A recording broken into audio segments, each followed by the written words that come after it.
है। आज हम जो हमारा फोर्थ चैप्टर है क्वाड्रेटिक इक्वेशन उसको स्टार्ट करेंगे। लास्ट पार्ट में हमने जो हमारा थर्ड चैप्टर था उसको कंप्लीट किया और थर्ड चैप्टर जो था हमारा pair of linear equation and two variable, उसमें क्या था हमारी लीनियर इक्वेशन थी और यहाँ पे क्या हमारी क्वाड्रेटिक इक्वेशन।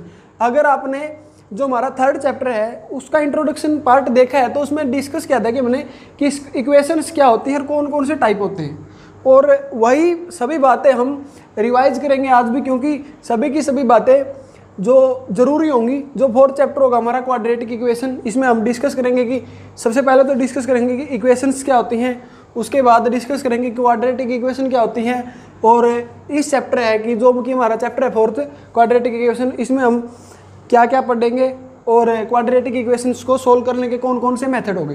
तो चलिए ज़्यादा देर ना करते हुए हम इस वीडियो को स्टार्ट करते हैं। और मैं आपसे गुजारिश करूंगा कि अगर आपको ये डीपली समझना है तो वीडियो को स्किप मत कीजिएगा, वीडियो को पूरा देखिएगा।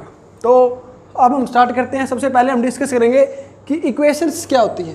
लास्ट पार्ट में भी हमने डिस्कस किया था, लेकिन अगर आपने नहीं देखा है तो हम इसको रिवाइज करते हैं। इक्वेशंस क्या होती है हमारी? इक्वेशंस होती है हमारी, equation is a mathematic statement. Equation is a mathematic statement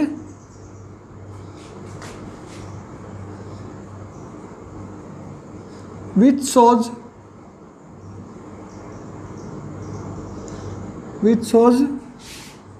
that two things are equal। तो ये हमारी डेफिनेशन होगी इक्वेशंस की। इक्वेशंस क्या होती है? तो इक्वेशंस क्या होती हैं कि equation is a mathematic statement, कि इक्वेशन एक मैथमेटिक स्टेटमेंट है जो यह कहती है या जो वह दर्शाती है कि जो दो चीज़ें गिवन है वो क्या है, इक्वल है। दोनों की दोनों क्या है, इक्वल है। या अगर हम प्रैक्टिकली इस बात को समझना चाहें तो हम क्या कह सकते हैं, जब भी वेरिएबल्स में हमें कोई भी एक स्टेटमेंट गिवन होती है तो हम उसको क्या बोल सकते हैं, इक्वेशंस। और ये भी हम डिस्कस कर चुके हैं कि वेरिएबल्स क्या होते हैं, कोफिशिएंट क्या होते हैं, कांस्टेंट क्या होते हैं, लेकिन हम यहाँ पे भी डिस्कस करेंगे सभी बातें। तो इक्वेशंस को और ज़्यादा समझते हैं। मैं कुछ इक्वेशंस लिखता हूँ। मान लिया मैंने यहाँ पर लिखा 4x + 8y = 10। ये भी क्या है, एक इक्वेशन है। और अगर इस वीडियो को आप पूरा देखोगे तो वीडियो को देखने के बाद आप इक्वेशंस को देखते ही बता सकते हो कि ये इक्वेशन है वो कौन सी है। वहाँ पर हम बाद में जाएंगे। तो सबसे पहले यहाँ पे क्या हमारी एक मैथमेटिकल स्टेटमेंट है और वेरिएबल्स भी है, तो हम क्या कह सकते हैं कि ये क्या है, कि ये इक्वेशन है। और इक्वेशन कौन सी है वो बाद में डिस्कस करेंगे। मान लिया और एग्जांपल लेते हैं हम 8x² = 200। ये भी क्या है, कि इक्वेशन है। और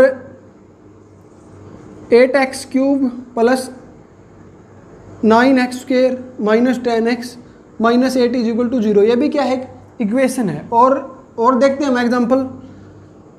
मान लिया मैं लिख लेता हूँ यहाँ पर 8x + 9y + 10z = 0। ये भी क्या है, ये भी एक इक्वेशन है।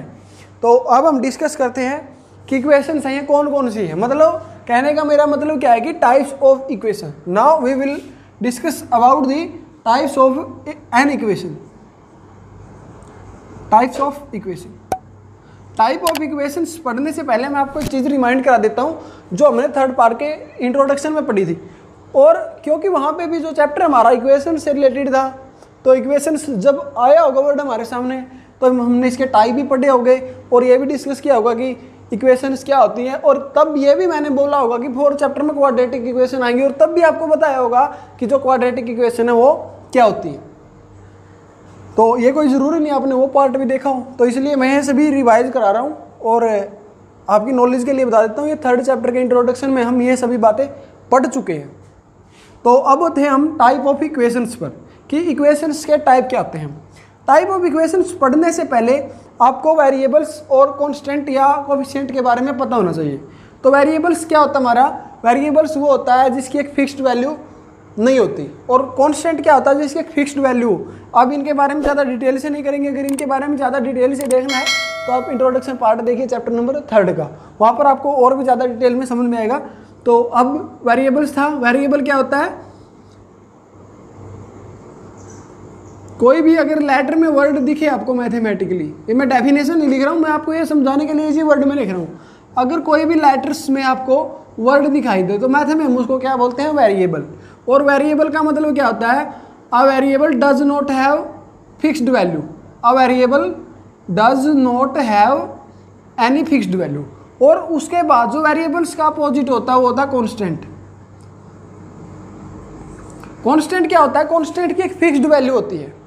मान लिया मैं यहाँ पर दो वर्ड लिखता हूँ 8x + 9 = 0, इक्वेशन तो ये भी है और ये क्या हमारा वेरिएबल, और ये क्या हमारा 9 कांस्टेंट जो स्थिर वैल्यू हो। मतलब यहाँ पर x की जगह पर क्या वैल्यू आएगी कि इक्वेशन 0। इसका मतलब इक्वेशन का मतलब तो यही है, लेकिन अगर अलग अलग इसको डीपली स्टडी करें तो x क्या होगा, वेरिएबल, और 9 क्या, कांस्टेंट। क्यों, क्योंकि 9 की वैल्यू तो है ही, x की वैल्यू तो यहाँ पर कुछ भी हो सकती है, plus minus, integer, positive integer, यानी रियल नंबर।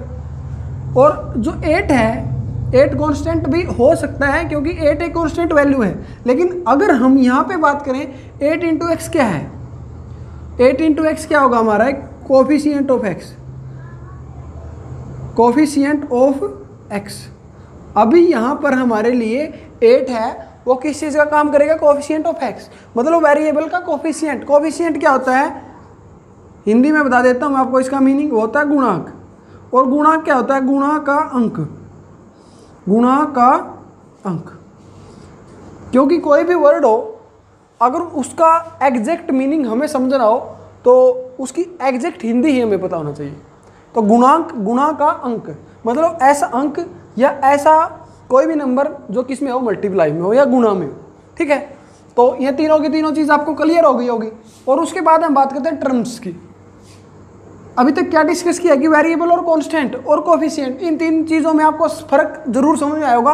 अब टर्म, टर्म क्या होता है, एक इक्वेशन में जितने भी प्लस और माइनस के साइंस होते हैं वो उतनी ही उस इक्वेशन में टर्म होती है। यहाँ पर कितनी टर्म हमारी, 1 2 3। तो इस इक्वेशन में से कितनी टर्म है, 3। इस इक्वेशन में कितनी टर्म है, 1 और 1 ये 2, तो इसमें 2। इसमें कितनी टर्म हमारे पास, 1 2 3 और 4, और इसमें 3 टर्म। टर्म्स भी आपको पता चल गया होगा। एक बात और हमारे पास होती है like and unlike term. Like और अनलाइक टर्म, लाइक टर्म वो होती है जिसमें वेरिएबल्स सेम हो या वेरिएबल्स की पावर भी सेम हो, और कोफिशिएंट डज नॉट मैटर, मतलब वेरिएबल सेम होना चाहिए।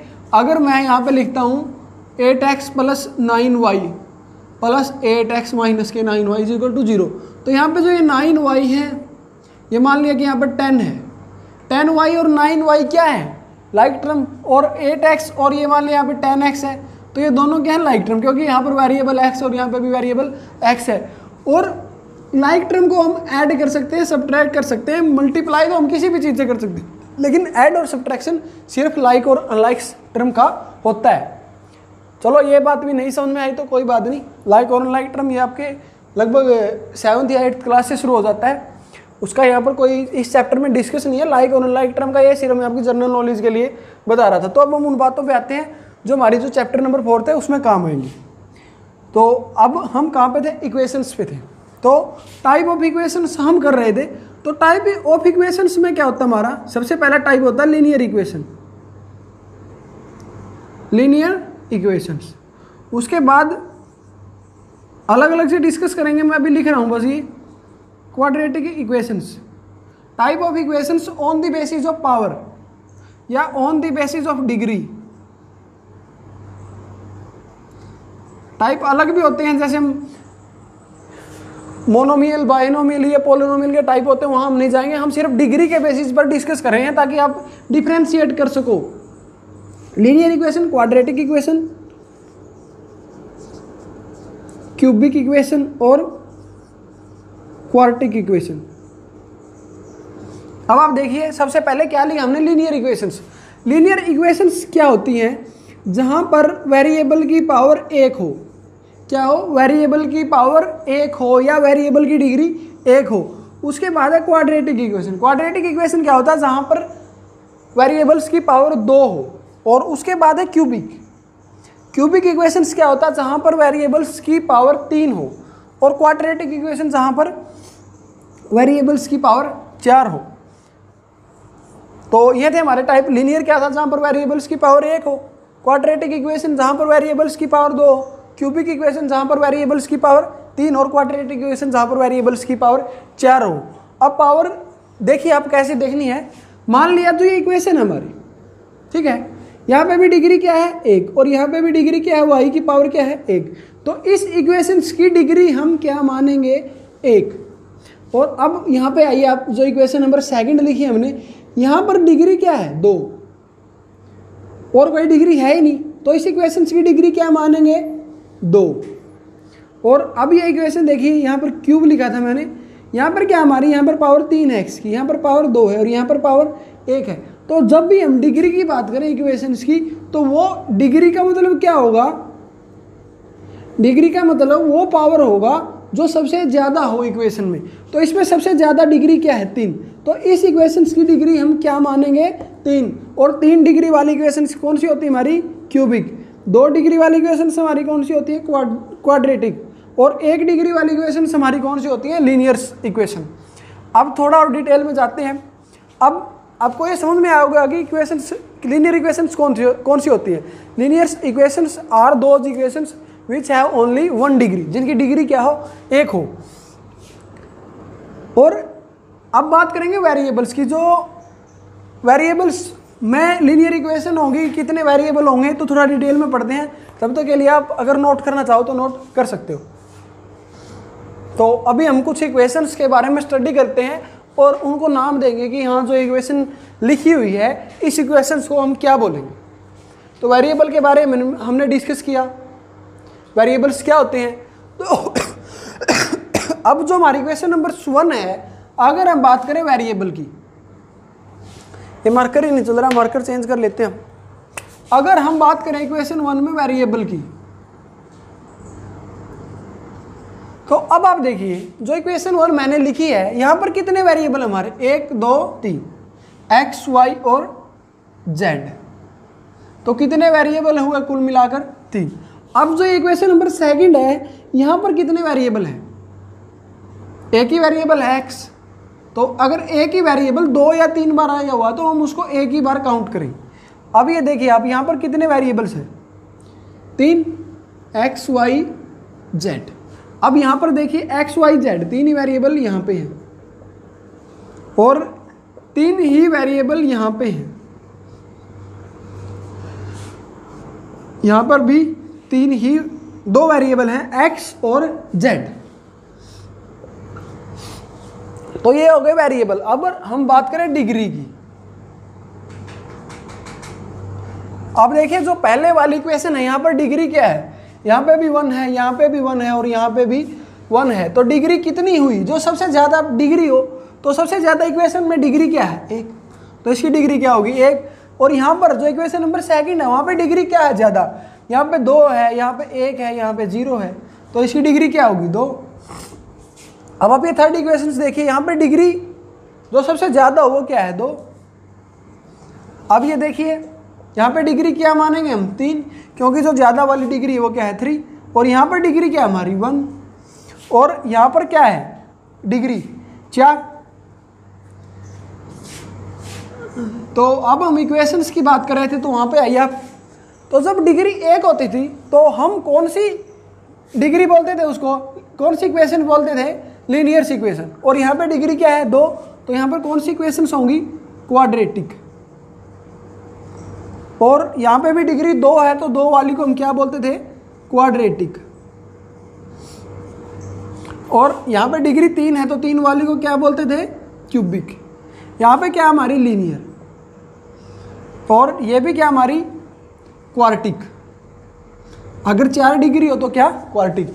अब देखिए आप जो इक्वेशन नंबर 1 है, इसको हम क्या बोलेंगे, वेरिएबल क्या है 3 और इक्वेशन क्या है लीनियर, तो हम इसको क्या बोलेंगे लीनियर इक्वेशंस इन 3 वेरिएबल। और जो ये 2nd नंबर पे लिखी है, ये क्या होगी क्वाड्रेटिक इक्वेशन इन 1 वेरिएबल। ये भी क्या होगी क्वाड्रेटिक इक्वेशंस इन वेरिएबल्स हमारे यहाँ पर 3 है, तो 3 variable, quadratic equations in 3 variable, cubic equations in 3 variable, linear equation in 3 variable, और ये होगी क्वाड्रेटिक इक्वेशन इन 2 वेरिएबल। तो जो चैप्टर का नाम है वो क्या हमारा क्वाड्रेटिक इक्वेशन। क्वाड्रेटिक इक्वेशंस का मतलब आप समझ गए होंगे कि क्वाड्रेटिक इक्वेशंस कौन सी होंगी जहां पर वह डिग्री क्या हो 2। लेकिन इस चैप्टर में अब आप देखिए क्वाड्रेटिक इक्वेशन तो ये भी है, क्वाड्रेटिक इक्वेशन ये भी है और ये 2 ही हमने लिखी है। लेकिन अगर हम बात करें जो आपके मन में आ रहा होगा कि क्वाड्रेटिक इक्वेशंस तो हम पढ़ेंगे, लेकिन क्वाड्रेटिक इक्वेशंस कौन सी पढ़ेंगे, 1 वेरिएबल्स वाली या 3 वेरिएबल वाली। तो क्वाड्रेटिक इक्वेशंस हम कौन सी पढ़ेंगे, वो इक्वेशंस पढ़ेंगे जिनमें वेरिएबल क्या हो 1 हो। तो चैप्टर का नाम हम क्या बोल सकते हैं, जो एनसीईआरटी में कंप्लीटली पूरा इसने नहीं लिखा है, दिखना चाहिए। तो जो चैप्टर का नाम होगा हमारा क्वाड्रेटिक इक्वेशंस इन 1 वेरिएबल। अब 1 वेरिएबल क्यों आना चाहिए उसके बारे में भी हम डिस्कस करेंगे। और जो क्वाड्रेटिक इक्वेशंस होंगी 1 वेरिएबल्स की, उनके सॉल्यूशन कैसे होंगे, कितने होंगे, वो अभी हम डिस्कस करते हैं। अब हम देखते हैं कि जो सॉल्यूशन है इक्वेशंस के वो क्या है, कैसे निकलते हैं और कितने होते हैं। अगर मैं आपके लिए सबसे पहले हम अलग अलग इक्वेशन लिखेंगे, तो अगर हम सबसे पहले एक लीनियर इक्वेशन लिखे एक ही वेरिएबल में, लीनियर इक्वेशंस कौन सी होंगी, ऐसी इक्वेशन जिसकी डिग्री 1 हो और मैंने कितने वेरिएबल में बोला है, 1 में। तो मान लिया मैंने यहाँ पर लिखा 8x - 9 = 0। तो अगर आप इसके सॉल्यूशन की बात करें कि x की जगह पर कितनी वैल्यू हो सकती हैं जो हम यहाँ पे पुट करें और जो क्या हमें आंसर दे 0। तो अगर लीनियर इक्वेशंस इन 1 वेरिएबल्स या इस इक्वेशंस की बात करें स्पेसिफिक जर्नल इक्वेशन की, तो यहाँ पर x की वैल्यू क्या होगी 9/8। सिर्फ 9/8 के अलावा कोई भी ऐसी वैल्यू नहीं है जो इस इक्वेशंस को 0 कर दे या लेफ्ट हैंड साइड और राइट हैंड साइड को इक्वल कर दे। तो अगर लीनियर इक्वेशंस हो और उसका वेरिएबल्स 1 हो तो उसका सॉल्यूशन भी कितना होगा, 1। अब देखिए अगर हम एक लीनियर इक्वेशन ले ये वाली, तो आप 9th क्लास में ये स्टडी करके आए होगे, अगर ध्यान है तो बहुत अच्छी बात है, अगर नहीं है तो कोई भी बात नहीं।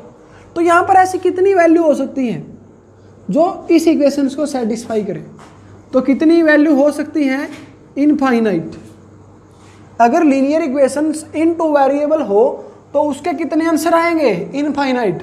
और लास्ट पार्ट में हमने डिस्कस किया था, जो लास्ट चैप्टर था, कि लीनियर इक्वेशंस हमेशा इन 2 वेरिएबल्स हमें एक लाइन देगी और एक लाइन के कितने सॉल्यूशन होते हैं, इन्फिनिट। जितने भी पॉइंट इस लाइन पे होंगे उतने ही सॉल्यूशन इस इक्वेशंस के होंगे। मान लिया मैं x की जगह पर 0 रखता हूँ, x की जगह पर क्या रखूँ 0, तो y की वैल्यू अलग आएगी। x की जगह पर 1 रखूँ तो y की वैल्यू कुछ आएगी, x की जगह पर 2 रखूँ तो y की वैल्यू फिर अलग आएगी। तो कुल मिलाकर हम यहाँ पर इन्फिनिटी वैल्यू रख सकते हैं, इनफाइनाइट, मतलब उनकी कोई लिमिट ही नहीं है जो इस इक्वेशन को सेटिस्फाई करेंगे। तो लीनियर इक्वेशन अगर जो इस बात का कंक्लूजन निकालें हम इन दोनों बातों का, अगर लीनियर इक्वेशंस की हम सिर्फ एक ही वेरिएबल में बात करें तो एक सोल्यूशन होगा, अगर लीनियर इक्वेशंस की 2 वेरिएबल में बात करें तो इनफाइनाइट सोल्यूशन होंगे। तो वेरिएबल 1, सोल्यूशन भी 1। अब आते हैं हम क्वाड्रेटिक इक्वेशन पर।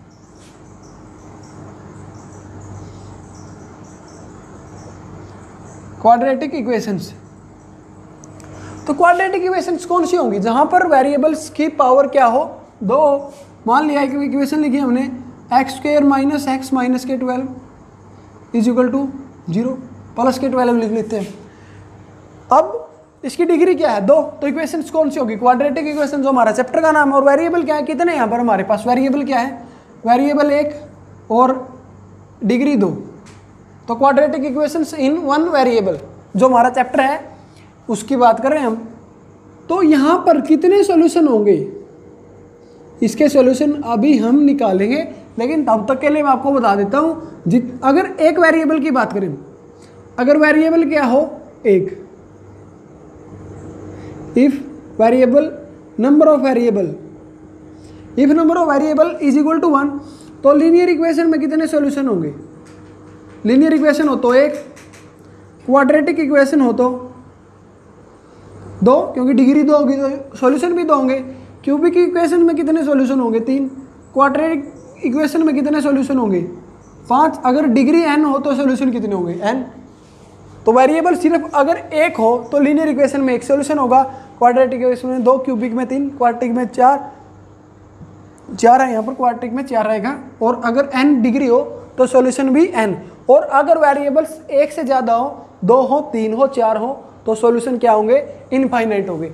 अभी हम डिस्कस करेंगे कि जो क्वाड्रेटिक इक्वेशंस होती हैं उसकी स्टैंडर्ड फॉर्म क्या होती है और कैसे क्वेश्चन हमारे चैप्टर में आएंगे। तो अभी हम बात करते हैं कि standard form of quadratic equation, कि जो क्वाड्रेटिक इक्वेशंस होंगी हमारी इन वन वेरिएबल, तो उसकी स्टैंडर्ड फॉर्म क्या होगी, यानी कि वो किस रूप में हमें मिलेंगी। तो वो किस रूप में मिलेंगी, ax² plus bx plus c is equal to 0। तो स्टैंडर्ड फॉर्म होगी हमारी linear equations, quadratic equations in one variables की ax² plus bx plus c। तो हेयर a क्या है, a is a coefficient of x²। और अगर मैं बात करूं b क्या है, b is a coefficient of x। और अगर बात करें c की, c is a constant term. तो c क्या होगी, एक कांस्टेंट टर्म होगी। मान लिया कि जो इक्वेशन है वो जैसे हमने यहाँ पर लिखी थी, पिछली अभी लिखी थी, x² माइनस x प्लस के 12 इज इक्वल टू 0, ये इक्वेशन हमने लिखी थी। तो ये क्या है, स्टैंडर्ड फॉर्म। जैसे हम सभी इक्वेशंस को इस रूप में लेके आएंगे, ax² plus bx plus c is equal to 0, मतलब कोई भी इक्वेशन क्वाड्रेटिक हो वन वेरिएबल्स में तो उसको 0 को इक्वल पुट करेंगे और उसके बाद वैल्यूज निकालेंगे। अगर मैं आपसे पूछूं कि यहाँ पर a की वैल्यू क्या है, तो आप क्या बताएंगे, a की वैल्यू वो बताएंगे जो x² का कोफिशिएंट हो। अगर मैं यहाँ पर 1 लिख दूँ तो कोई गलती तो नहीं होगी यहाँ पर, क्यों, क्योंकि 1 तो सभी के मल्टीप्लाई में होता है। तो यहाँ पर a की वैल्यू क्या होगी हमारी 1, और b की वैल्यू क्या होगी -1, क्योंकि जो x है, जो हमारा b है, b क्या होती है, x का कोफिशिएंट, और x का कोफिशिएंट यहाँ पे क्या हमारा 1, ये मैं यहाँ पे भी लिख सकता हूँ, लेकिन यहाँ पर सिर्फ 1 से काम नहीं चलेगा क्योंकि 1 के आगे क्या है माइनस। तो b की वैल्यू क्या होगी -1, और c की वैल्यू क्या होगी 12। तो ये होगी हमारी स्टैंडर्ड फॉर्म। और इसका कैसे यूज़ होगा इस चैप्टर में, जो इसकी स्टैंडर्ड फॉर्म है हम इसका बहुत ज़्यादा यूज करने वाले हैं, जो लगभग 4.3 और 4.4।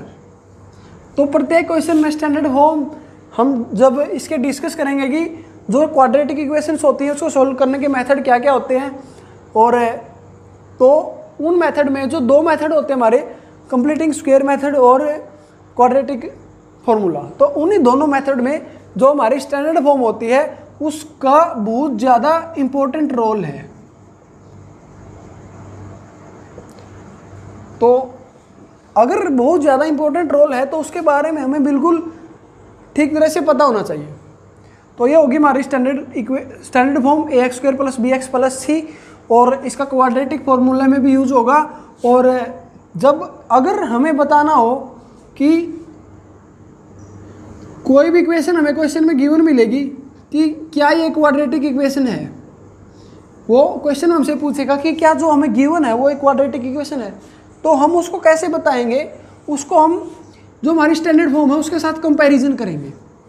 क्या करेंगे, कंपैरिजन किसके साथ, स्टैंडर्ड फॉर्म के साथ। तो जब भी हम स्टैंडर्ड फॉर्म के साथ जो क्वाड्रेटिक इक्वेशन है उसकी कंपैरिजन करेंगे तो वहाँ से वैल्यूज निकालेंगे, ए की, बी की और सी की। वैल्यूज निकालने के बाद इफ़ ए, अगर ए क्या हो 0 के इक्वल ना हो, मतलब 0 को छोड़कर कोई भी वैल्यू ए की हो, तो देन जो भी इक्वेशन होगी, इक्वेशन डेफिनेटली क्या होगी, वो एक क्वाड्रेटिक इक्वेशन होगी। तो कहने का मतलब मेरा क्या है, स्टैंडर्ड इक्वेशंस के साथ आप तुलना करेंगे और सिर्फ ए की वैल्यू 0 नहीं होनी चाहिए, बेशक g0 या b0 हो या c0 उनसे काम चल जाएगा। तो वह क्या होगी, हमारी क्वाड्रेटिक इक्वेशन होगी अगर a की वैल्यू 0 ना हो, बेशक उसमें b हो या ना हो, c हो या ना हो। मैं अब इक्वेशन लिख देता हूँ, जैसे मैंने एक इक्वेशन लिखी थी पीछे 8x² = 200। तो अगर हम इस इक्वेशन की स्टैंडर्ड इक्वेशंस के साथ जो स्टैंडर्ड फॉर्म है उसके साथ तुलना करें तो 0 के इक्वल करेंगे उस इक्वेशंस को। तो जब 0 के इक्वल करेंगे तो 8x² माइनस के 200 इज इक्वल टू 0। यहाँ पर a की वैल्यू क्या है, 8 है, क्योंकि x² का जो मल्टीप्लाई में जो कोफिशिएंट है वो क्या है, 8। तो a की वैल्यू क्या होगी, 8। और b की वैल्यू क्या है यहाँ पे, माइनस के 200 नहीं, क्यों, अभी बताता हूँ मैं। क्योंकि b क्या है, b कोफिशिएंट है x का, b क्या है, कोफिशिएंट है x का, और x का कोफिशिएंट यहाँ पे है ही नहीं, है ही नहीं x, तो b की वैल्यू क्या मानेंगे हम, 0। और अगर हम बात करें c की वैल्यू की, c की वैल्यू क्या आ गई, कॉन्स्टेंट टर्म, और कॉन्स्टेंट टर्म यहाँ पे क्या है, माइनस के 200। तो अगर यहाँ पर आपको कुछ समझ में आया है तो बहुत अच्छी बात है, लेकिन अगर थोड़ा बहुत भी नहीं समझ में आया तो आप क्या कीजिए, सिर्फ वैल्यूज निकालना सीखिए, ज़्यादा कुछ नहीं सीखना है ए बी और सी की, क्योंकि इनका हम बहुत ज़्यादा यूज करने वाले हैं चैप्टर में। तो अभी हम डिस्कस करेंगे कि जो इक्वेशंस होती हैं उनको सोल्व करने के कौन कौन से मेथड होते हैं। तो अब डिस्कस करते हैं कि कौन कौन से मेथड होंगे क्वाड्रेटिक इक्वेशंस को सोल्व करने के। तो अभी हमने डिस्कस किया था कि जो सॉल्यूशन है क्वाड्रेटिक इक्वेशंस के वो क्या होंगे, 2। तो प्रत्येक क्वेश्चन में हमारे पास जो दो आंसर हैं वो आएंगे। और मेथड कौन से होंगे, सबसे पहला मेथड होगा हमारा फैक्टराइजेशन मेथड। फैक्टराइजेशन मेथड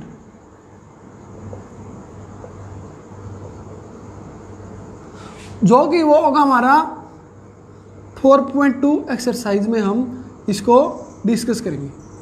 और उसके बाद होगा हमारा कंप्लीटिंग स्क्वायर मेथड।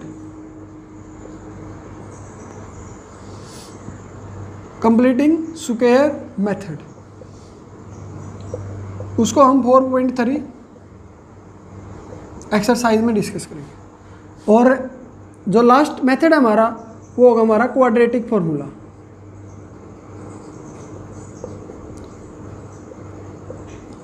जिसको हम 4.3 और 4.4 एक्सरसाइज में डिस्कस करेंगे।